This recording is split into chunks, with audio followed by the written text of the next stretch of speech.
السلام عليكم ورحمة الله تعالى وبركاته. الإخوان، بزاف ديال الناس كيسولوا على فيزا سياحة لإسبانيا من المغرب، وهنا غادي نشارك معكم الطريقة اللي معروفة واللي جربوها بزاف ديال الناس. وقبل ما ندخلوا في التفاصيل، نتمنى منكم تدعمونا بالاشتراك في القناة وخليو لايك باش نوصلوا المحتوى الهادف لأكبر عدد من الناس، وما يبقاش غير التفاهة هي اللي منتشرة. دابا نرجعوا لموضوعنا. أي واحد بغى يدفع خاصو يدوز عبر مراكز بي ال اس اسباني واللي كاينين في الدار البيضاء والرباط ومراكش. بالنسبه للمواعيد، المواعيد الاخوان ما كيتوخدش من الشارع ولا من عندك لي زاجونس اللي كاينين ولا من عندك المكاتب اللي كاينين من ولا، كيتحجز غير عبر الموقع الرسمي ديال بي ال اس. حيت بزاف طاحوا مع السماسريه، ضيعوا لهم الفلوس بلا نتيجه بلا والو، خداو منهم الفلوس وفلوس ديال بصح، ومع ذلك ما كانت لا نتيجه لا والو.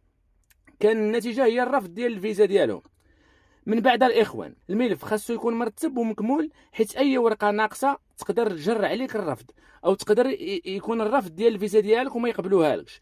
غادي تحتاج الاستماره معمره وممضيه، وجوج ديال التصاور بحال ديال الباسبور، وكذلك الباسبور يكون صالح على الاقل تكون فيه مازال 3 شهور، وجوج ديال النسخ كذلك ديال الباسبور. والتامين الاخوان، ركزوا عليا في هذه النقطه مزيان. التامين ديال السفر خصو يكون كيغطي على الاقل 30,000 اورو، ويكون ما عند شي اجونس ولا عند شي مكتب اللي هو معروف، ماشي داك منواله ولا المكاتب العاديه.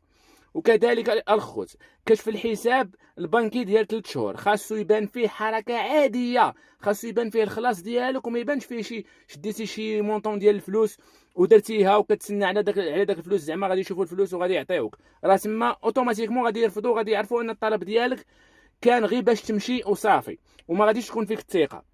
وزيد على هذا الشيء الاخوان، شهاده ديال العمل يكون باين فيها حتى الصالير ديالك شحال كتشد. وكذلك الا ما كانش عندك شهاده العمل مثلا، يكون عندك شهاده مدرسيه فاش كتقرا. وزيد على هذا الشيء حتى الاوراق ديال الحاله العائليه او الحاله المدنيه الا كانوا عندك الولاد.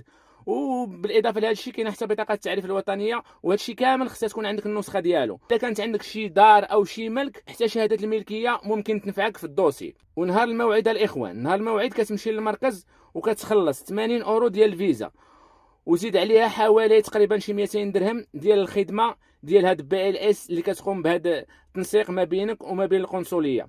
تما غادي ياخذوا لك البصمات والصوره الاخوان في البلاصه فين غتمشيو تدفعوا.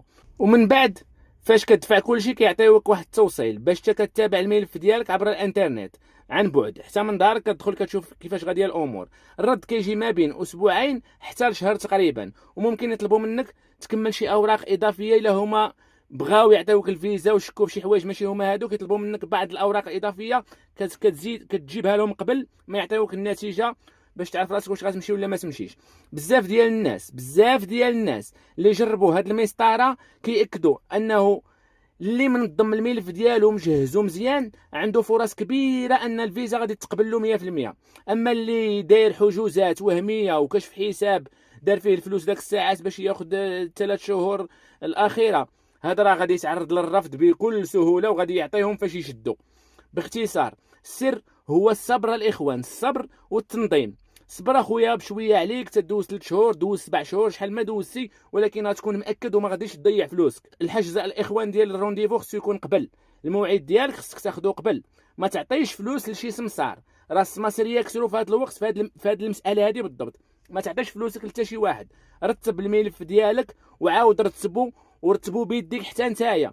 واخا الانسان يكون ما قاريش، يحاول يعرف المعلومه ويرتب الملف ديالو بيديه، ويحاول يبين بانه باغي يدير رحله معقوله في حدود 10 ايام، في حدود جوج ديال الاسابيع، على حساب داك الفلوس اللي عندك في البنكه، باش هكذا ما يبانلهمش ان الانسان باغي غير يخرج وصافي. واللي كيتبع الاخوان هاد النقط غالبا من مركز بي ال اس غيخرج مرتاح وفرحان. الساعه فاش غادي يدفع الموعد ديالو غيخرج مرتاح وغيخرج ضاحك وناشط وعارف بانهم غادي يقبلوه.